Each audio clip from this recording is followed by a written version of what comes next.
Welcome back, Ryan Wilson and Brady Quinn, to discuss possible 2022 draft day deals. I'm not sure we'll ever see anything like that trade ever again, but I mean, never say never.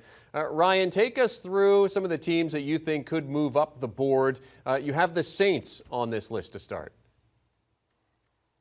Yeah, I'm a little nervous. I'm interested to see how GM Brady Quinn rips these trades apart. But let's do it. So the Saints made that weird deal with the Eagles. It was sort of hard to figure out what they were up to because they only got up a few spots. They have 2 first-round picks now. So I'm going to say the Saints are going to trade pick 16th, the 16th pick, the 49th pick, and a 2023 second rounder to the Panthers for pick number 6. So what's going to happen then? You can see it here. The Panthers are going to move down to 16. They're going to take Kenny Pickett. Feels a little better there. They get a second-round pick both this year and next year. They don't have a pick in the second or third round this year, so that's good news. And then they get their offensive tackle, Luke Gedeke, out of Central Michigan at 49. He played opposite Bernard Raymond at Central Michigan. I know some teams actually like Gedeke about the same as Raymond, both in round 2 there, so he could be fill a huge need for Carolina. And then I have the Saints taking Charles Cross at 6. Teron Armstead ended up going to Miami in that huge deal. And then Brady also have them taking Chris Olave at 19. So they get offensive tackle, and then they also get a wide receiver, no quarterback, because Jameis Winston's going to be their guy.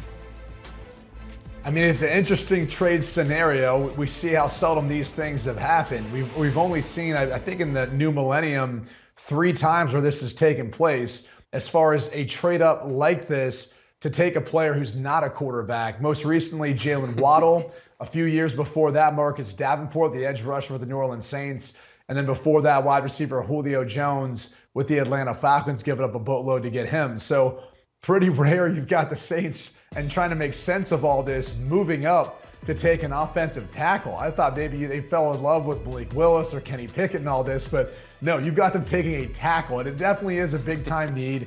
And I think you can make the case that maybe there is a drop-off from Charles Cross and the next best tackle in this year's draft class. I think there's some teams who look at the top of this draft and say it's Ike Ekwonu, it's Evan Neal in whatever order you'd like, and then Charles Cross, and then who? And that becomes really down to the eye of the beholder in regards to the tackle class. So if they covet that position and they covet Charles Cross that much, sure, you could see them trying to make this sort of move, but it just seems like giving up a lot of draft capital to go get a tackle in a class that I think you could find some value there. And I also think you'd be concerned for Carolina in making this move if they could get Kenny Pickett at number 16. There's some teams who may feel like he is the best quarterback in this draft class.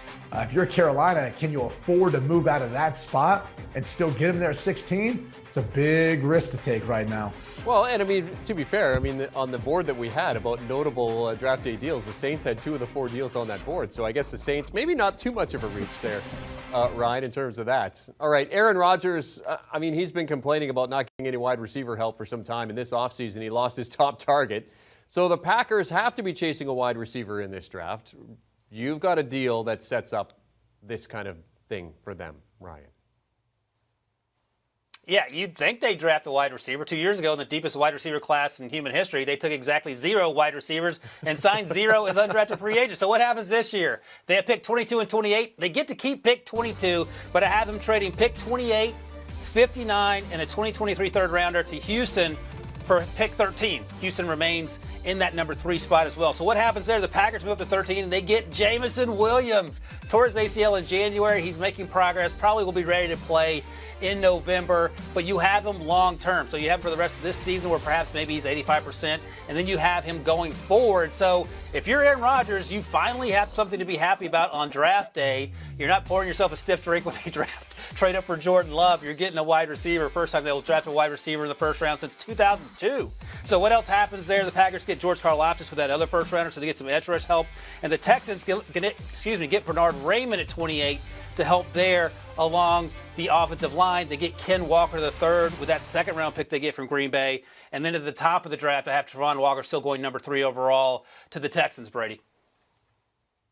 Look, I could see this happening. I mean, you talked about the need. You talked about the past and the Packers not exercising some of their draft picks to bring in some wide receivers to help out Aaron Rodgers. And it seems like nowadays they're doing everything they can to please Aaron Rodgers and make him happy. So I can see it from that standpoint. We talked about the history, too, of trading up for players who are non-quarterbacks. It's worked out. I mean, you have to make the case in the short term for Jalen Waddle and his impact on the Dolphins last year, and obviously Julio Jones during his tenure there at the Atlanta Falcons. Now, we'll push back on this, Jeremy. You talked about the Saints doing it twice. Yeah, plausible. Unfortunately, it really hasn't worked out so well in either of those trades up to take the players that they took in Ricky Williams and Marcus Davenport.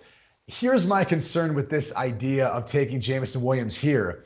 Nowadays, the recovery for ACL tears has been a lot slower. It's not faster. They used to think you get back in 6 months, get back out there and play. Now they're being much more patient with these guys coming back. And if Aaron Rodgers is coming back for this year, we don't know if he's going to come back for a second year. Would you want to bring in a guy who's slated to be his top target that he may not be able to work out with at all in the offseason or really much before the season starts? It's a pretty big risk, and there might be a thought that maybe Jameson Williams just slides right where you're at. You don't need to trade anything away to go get him. So I don't know that you make this move. I think you wait, you be patient. If Jameson drops to you, you go ahead and exercise that pick then. Otherwise, there's plenty of wide receivers in this draft class, ton of speed, ton of talented players. Ryan, as you said, in 2002, the last time the Packers took a wide receiver in the first round, it was Javon Walker at pick number 20. Of course, producer Noah, a Florida State guy, he's going to be cheering about that. All right, earlier today, we discussed how Matt Corral would fit with the Saints in your latest mock draft. Did that with Danny Cannell. He didn't like that fit at all, but maybe he doesn't end up a Saint. Who else do you have trading up to perhaps grab him, Ryan?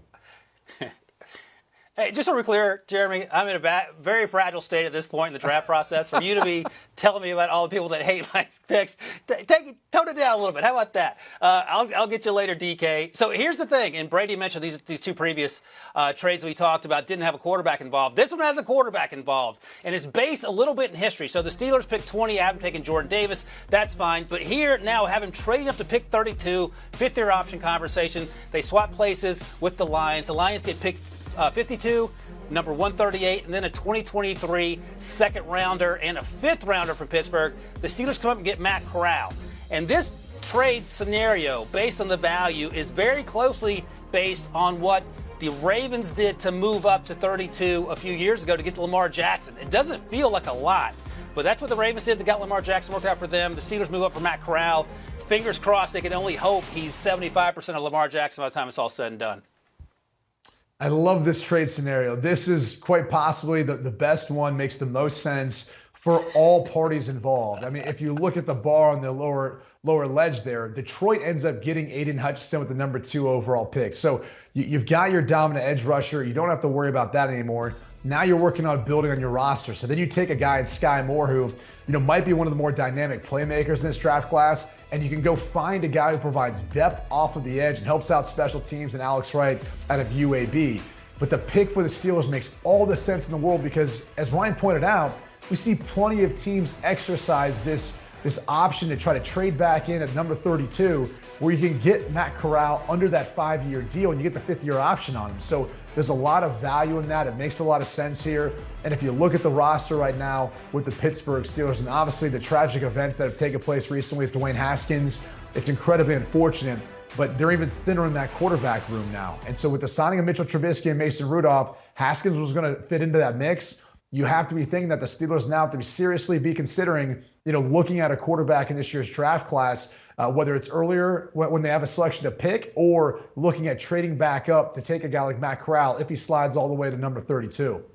Ryan, with a nod to your fragile state, conversely, DK thought that Desmond Ridder was a perfect fit for the Steelers offense. He loved that. That full discussion, by the way, is coming up next. For now, we say goodbye to Brady Quinn and Ryan Wilson. Thank you, gentlemen. 9 days from the 2022 NFL Draft. We are in the home stretch. And all the latest draft storylines, mock picks, and possible trade discussions can be heard on the Pick 6 podcast. Monday's pod had Ryan and Will Brinson discussing draft day position prompts for the first round. Download and follow the Pick 6 podcast wherever you get your podcast. Do you want a sports network that delivers everything that matters about the game? The highlights, the picks, the instant analysis, no yelling, no fake debates, no politics.